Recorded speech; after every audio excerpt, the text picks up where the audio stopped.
السلام علیکم حضرت، امید کرتا ہوں سب اللہ کے فضل و کرم سے خیریت سے ہوں گے۔ دیوان غالب ہم دیکھ رہے ہیں الفاظ کے معنی اور اشعار کی مستشریح کے ساتھ،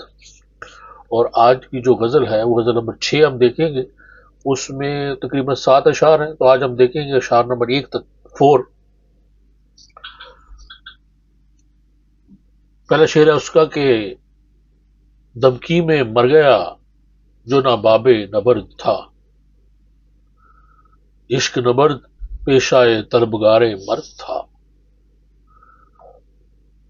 اور تھا زندگی میں مرگ کا کھٹکا لگا ہوا، اڑنے سے بیشتر بھی میرا رنگ زرد تھا، اور تعلیف نسخہ وفا کر رہا تھا میں، مجموعہ خیال ابھی فرد فرد تھا، اور دل تا جگر ساحل دریائے خون ہے اب، زرہ گزر میں جلوہ گل آگے گرد تھا۔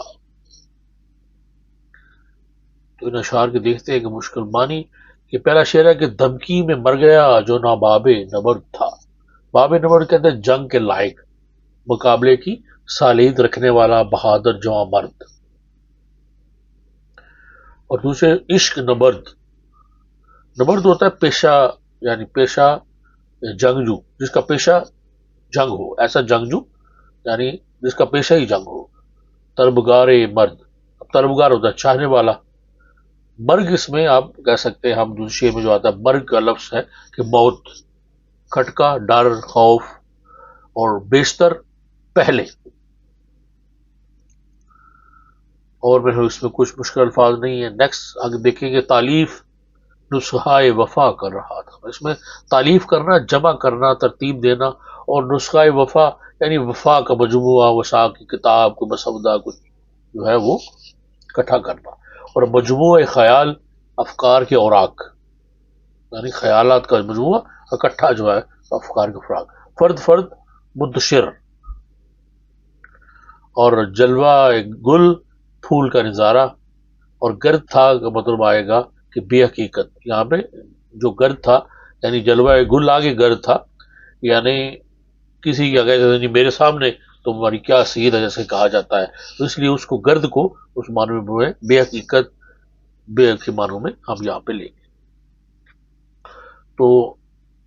دیکھتے ہیں اشعار کی مختصر تشریح دیکھتے ہیں کہ دمکی میں مر گیا جو ناباب نبرد تھا، عشق نبرد پیشہ طلبگار مرد تھا، یعنی جو شخص بہادر اور مرد میدان نہ تھا، وہ عشق کی سختیوں اور مصیبتوں کے سیل کا صرف خطرہ دیکھ کر، یعنی عشق اور سختیوں اور مصیبتوں کا جو طوفان آنے والا تھا اس کا خطرہ دیکھ کر ہی دم توڑ بیٹھا، یعنی دھمکی، ابھی اس کی دھمکی ملی تھی تو مر گیا، ابھی قتل ہونا اور مصیبتیں جھیلنا تو بعد کی بات تھی، ابھی دھمکی ملی کہ تجھے مار دیا جائے گا یا تم مر جاؤ گے، تو اسی سے اس کا دم نکل گیا،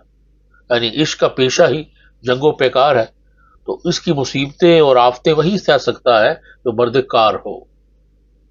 یعنی جس میں زیادہ سے زیادہ ہمت، مردانگی اور مصیبتوں کے مقابلے میں استقلال سے قدم جمائے رکھنے کا جوہر موجود ہو۔ تھوڑ دلے آدمی کے لیے سزاوار نہیں کہ وہ میدان عشق میں قدم رکھے، بلکہ وہ تو اس کی مصیبتوں کے بارے میں، اس کے آگے جو مشکلیں آنے ان کے بارے میں سن کر ہی کام جاتا ہے، بلکہ اس پر موت کی زردی واقع ہو جاتی ہے۔ تو یہ مستشری شعر دوسرا ہے کہ تھا زندگی میں مرگ کا کھٹکا لگا ہوا، تھا زندگی میں مرگ کا کھٹکا لگا ہوا، اڑنے سے بیشتر بھی میرا رنگ زرد تھا، یعنی اس میں آپ یہ کہنا چاہ رہے ہیں کہ مجھ پر زندگی بھر موت کا خوف ہی طاری رہا، یعنی تھا زندگی میں مرگ کا، زندگی میں بھی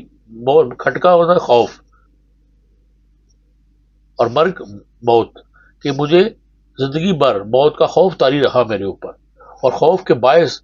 اب کہتا ہے انسان کا رنگ اصل حالت پر نہیں رہتا، جس میں زردی آ جاتی ہے، یعنی خوف کا یہ اثر ہوتا ہے انسانی رنگ پر کہ وہ زرد ہو جاتا ہے۔ شاعر کہتا ہے کہ مرنے کے ساتھ چہرے پر جو زردی اور بردری چھا جاتی ہے، اس سے پہلے بھی میرا رنگ جو ہے وہ زردی تھا، جو موت کے خوف سے پیدا ہوا تھا، خوف یہ کہ زندگی جیسی گزارنی چاہیے تھی نہ گزری، خدا جانے مرنے کے بعد کیا حالت پیش آئے اور کیسی گزرے۔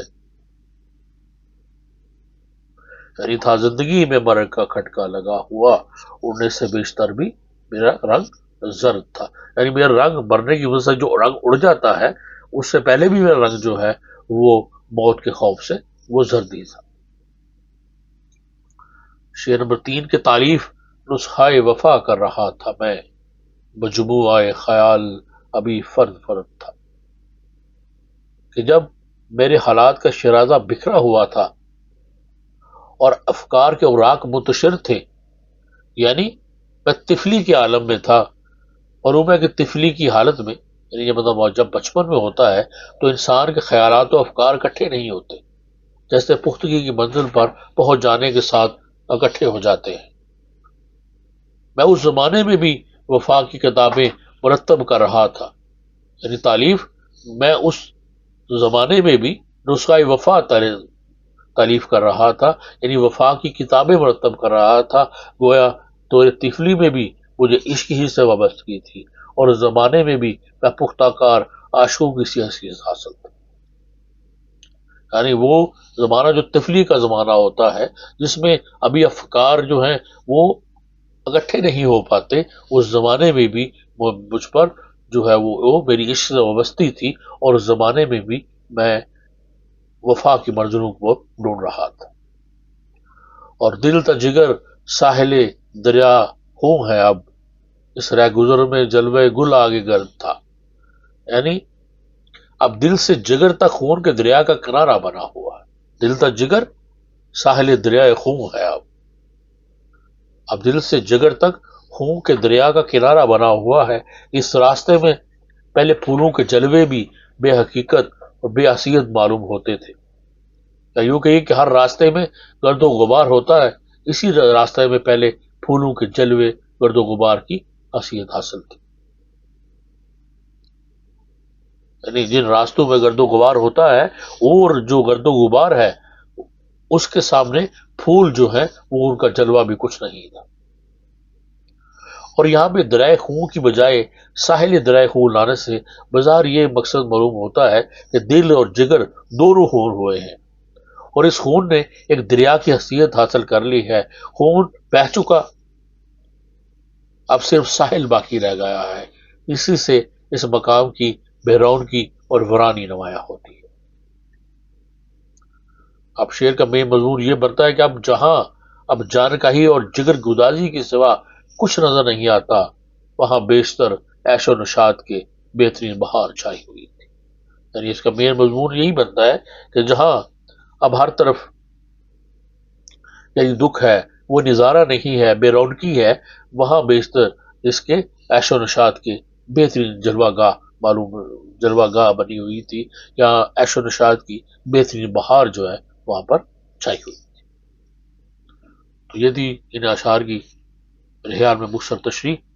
اب ان اشعار کو ایک دفعہ دوبارہ پڑھتا ہوں میں، تاکہ بغیر تشریح کے جو ہے اس میں تھوڑا سا میرے خیال میں اس کا مطلب آئے کہ دمکی میں مر گیا جو نہ باب نبرد تھا، عشق نبرد پیشہ طلبگار مرد تھا زندگی میں مرگ کا کھٹکا لگا ہوا، اڑنے سے بیشتر بھی میرا رنگ زرد تھا، تالیف نسخہ وفا کر رہا تھا میں، مجموعہ خیال ابھی فرد فرد تھا، دل تا جگر ساحل دریائے خون ہے اب، اس رہ گزر میں جلوہ گل آگے گرد تھا۔ تو انشاءاللہ اجازت دیجیے، انشاءاللہ اگلی ویڈیو ہم چلیں گے، اس کا اگلے 3 شعر دیکھیں گے، تب تک اجازت دیجیے، اپنا بہت خیال رکھیے، اللہ حافظ۔